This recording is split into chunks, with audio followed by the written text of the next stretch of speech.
कल प्रधानमंत्री जी चुनावी दौरों पर थे। मध्य प्रदेश से शुरू करें हम। 51 मिनट के भाषण में 44 बार कांग्रेस का नाम लिया। 1966, हम में से कोई शायद पैदा नहीं हुआ होगा। 1966 की एक फिल्म थी, नींद हमारी ख्वाब तुम्हारे। तो मोदी जी को शायद वो फिल्म बहुत पसंद है।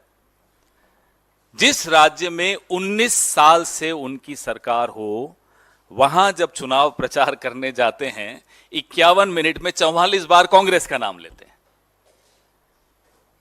ये क्या बताता है? यह बताता है अपनी सरकार की उपलब्धियों के नाम पे बताने के लिए कुछ नहीं है, जीरो। जहां आप सत्ता में हैं वहां भी आपको कांग्रेस का सहारा लेना पड़ रहा है। यह आपकी राज्य सरकार की हालत है, यह आपकी केंद्र सरकार की हालत है। इसीलिए कहते हैं नींद हमारी ख्वाब तुम्हारे।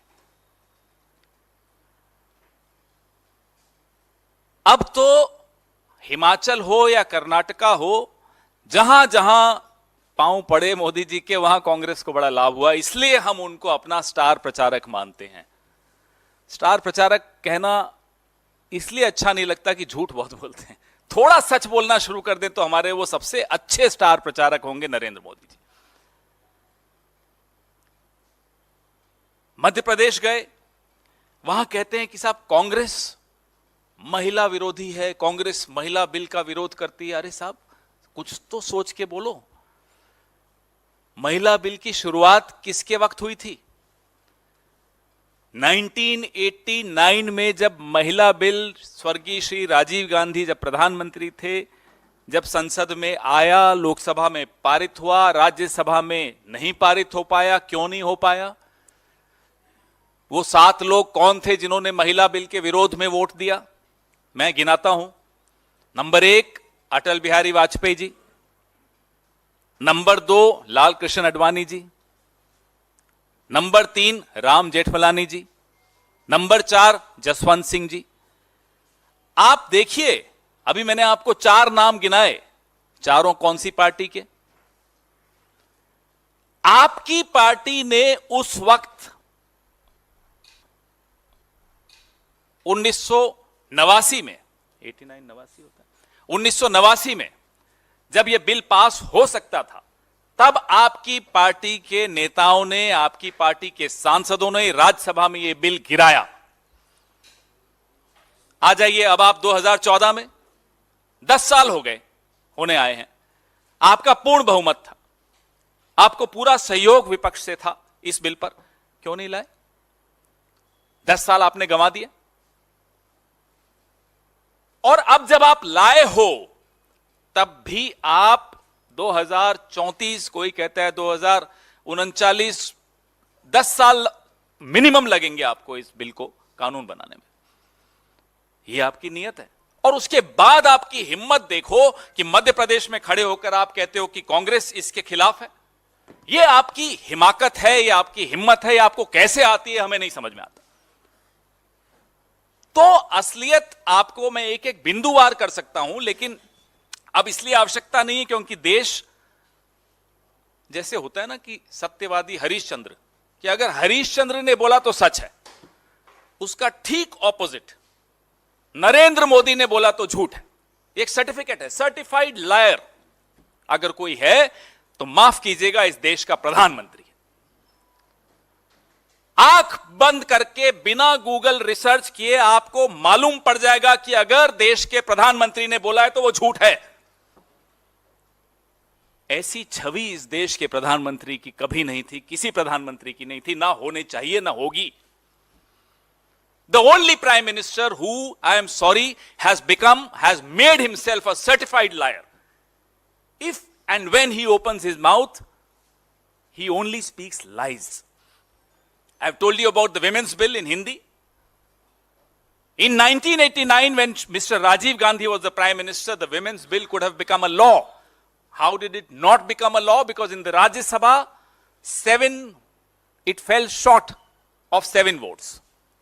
Who were those 7 people who voted against the women's bill? Atal Bihari Vajpayee, Lal Krishna Advani, Ram Jethmalani, Jaswant Singh. Out of these 7, 4 are the BJP. And in Madhya Pradesh, he goes and says that the Congress is opposed to the women's bill. I'm just giving you one example of his line. If he starts speaking a little bit of truth, he can be our best star campaigner for the Congress and for India Alliance. Madhya Pradesh में मैंने आपको जैसा बताया 19 साल से सरकार इनकी, बीच में 15 महीने हमारी सरकार थी। उस 15 महीने में कमलनाथ जी की सरकार ने क्या क्या किया? 6 लाख युवाओं को युवा स्वाभिमान योजना से जोड़ा, 20 लाख किसानों का कर्जा माफ किया, और महिला सुरक्षा के लिए जब 800 करोड़ सेंटर से मांगे वो नहीं दिए गए। क्यों? क्योंकि वो जो है ना, बिना एयरलाइंस का मंत्री, बिना एयरलाइंस का एविएशन मंत्री इस इतिहास में इस देश के एक ही है, उसको खरीदना था, उसके लिए पैसे चाहिए थे। इस देश में लॉकडाउन तक को डिले किया गया क्योंकि उस बिना एयरलाइन के मंत्री को खरीदना था।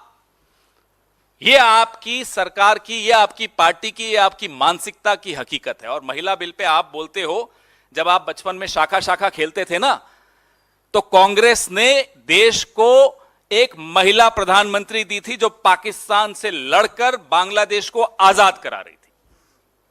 इसलिए आप कांग्रेस के सामने महिला बिल पर तो ना बोलें, महिला अधिकारों पे मत बोलिए। आप खेलिए बृजभूषण के साथ शाखा शाखा और करिए महिला अधिकारों पे चर्चा।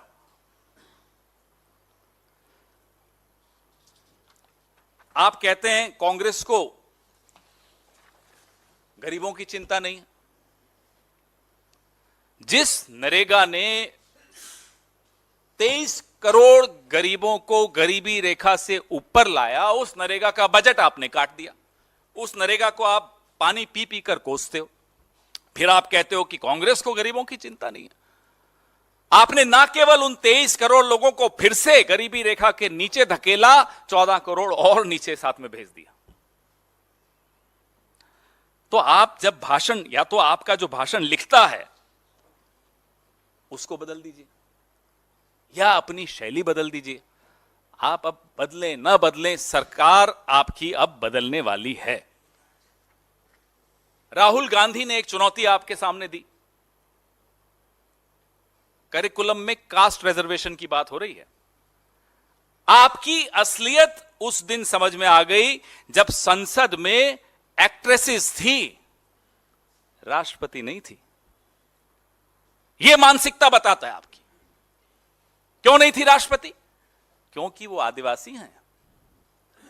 फिल्म एक्ट्रेसेस आएंगी संसद में लेकिन राष्ट्रपति नहीं आएगी।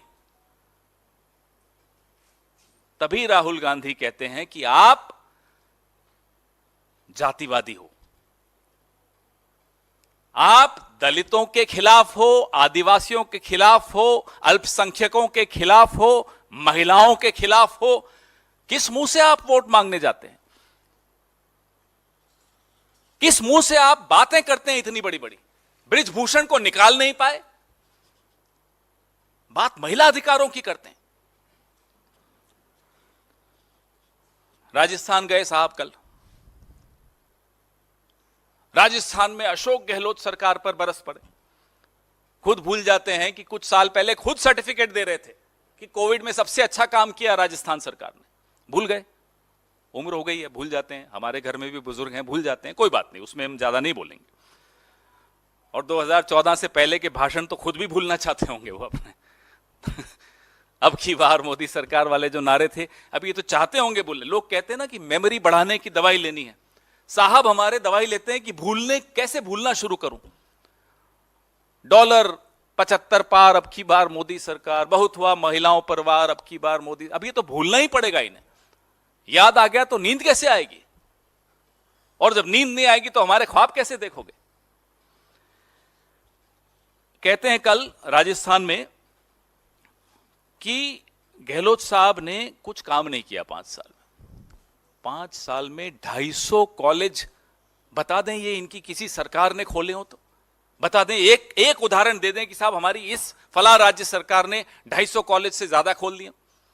मैं तो सिर्फ कॉलेज की बात कर रहा हूं। स्वास्थ्य योजना, करें आयुष्मान की बात और तुलना करें उसकी चिरंजीवी योजना से, समझ में आ जाएगा। 25 लाख का इलाज मुफ्त, यह गहलोत साहब की सरकार ने किया।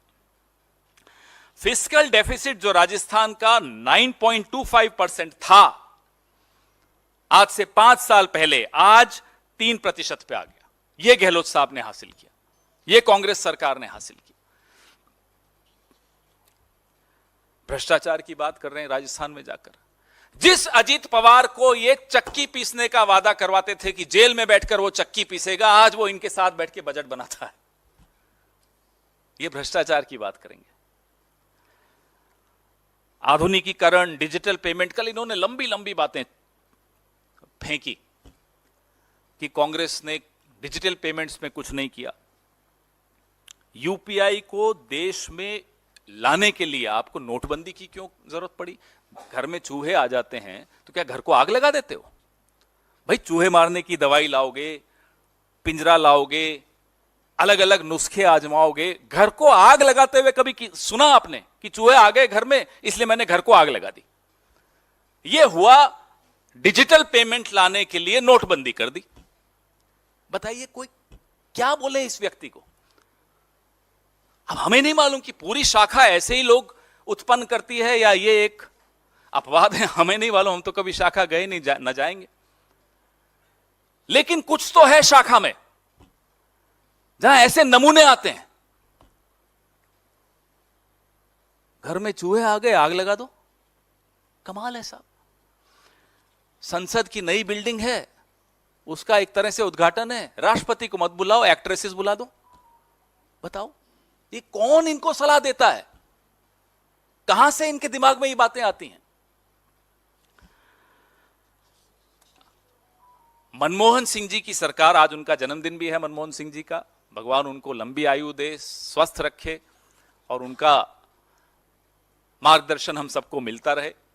मनमोहन सिंह जी की सरकार थी, 60 करोड़ आधार कार्ड मनमोहन सिंह की सरकार ने बना दिए थे और आईएमपीएस सिस्टम बना दिया था। टेक्नोलॉजी तो कदम कदम बढ़ती है, स्टेप बाय स्टेप बढ़ती है। आज सारा श्रेय लेकर बैठे हैं महानुभाव। जब मनमोहन सिंह जी ने देश की बागडोर संभाली थी तब लैंडलाइन ज्यादा चलती थी, 15 रुपए प्रति कॉल मोबाइल पे होता था। मैंने भी इस्तेमाल किया है उस वक्त। 12 रुपए हुआ, फिर 10 रुपए हुआ। जाते जाते मनमोहन सिंह की सरकार 3G तक ले आई। ये बात करेंगे मनमोहन सिंह जी की सरकार की। तो जैसा कि मैंने आपको कहा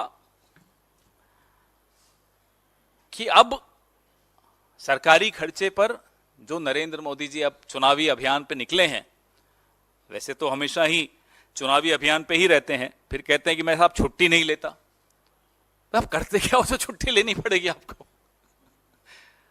अपना भी मनोरंजन करते हो, देश का भी मनोरंजन करते हो, उसमें छुट्टी की क्या जरूरत पड़ी आपको? तो ये कहना कि छुट्टी नहीं लेते, चलिए हम तो खुश हैं कि आप जितना प्रचार करेंगे उतना हमारा खर्चा बचता है, हमें उतना कम प्रचार करना पड़ता है। आप ये करते रहिए और अपने गुरु मोहन भागवत से थोड़ी सलाह भी ले लीजिए, जिन्होंने बोला था कि महिलाओं को 4 दीवारी में कैद करना चाहिए। जरा उनसे भी पूछ लीजिए कि महिला आरक्षण पे उनका क्या सोच है, उनका क्या कहना है। एक हमें आग्रह आपसे करना है कि राष्ट्रपति को यथासंभव सम्मान देने की कोशिश कीजिए। मत ये याद रखिए, आपके दिमाग में जो है, आपके जहन में जो शाखा से आपने सीखा है कि वो आदिवासी हैं इसलिए उनको सम्मान नहीं देना या वो महिला हैं इसलिए उनको सम्मान नहीं देना, ये गलत है। देश की राष्ट्रपति हैं, देश का गौरव है, उनको आप सम्मान देना सीखिए।